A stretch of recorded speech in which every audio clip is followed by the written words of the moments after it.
The illusion of more. When I was a child, my world was small.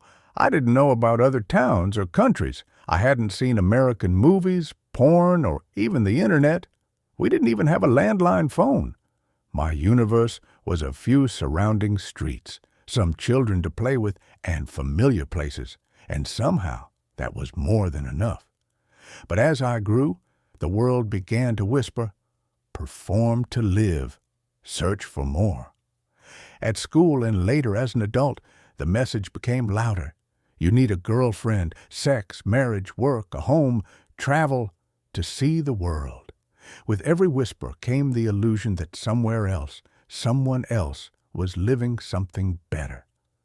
Then came screens, phones in our pockets, endless movies, the flood of pornography, the Americanization of Hungary.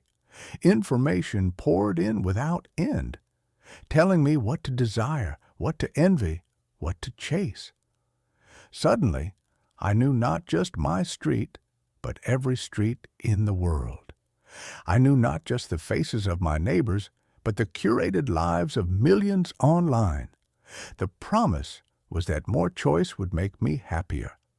But in reality, it only fractured my heart.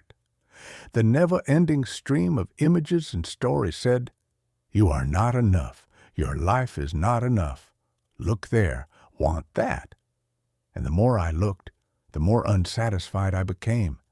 The innocence of childhood, when a small world was sufficient, was swallowed by the illusion of more. Here the words of Jesus cut straight through. What does it matter if a man wins the whole world, but suffers harm in his own soul?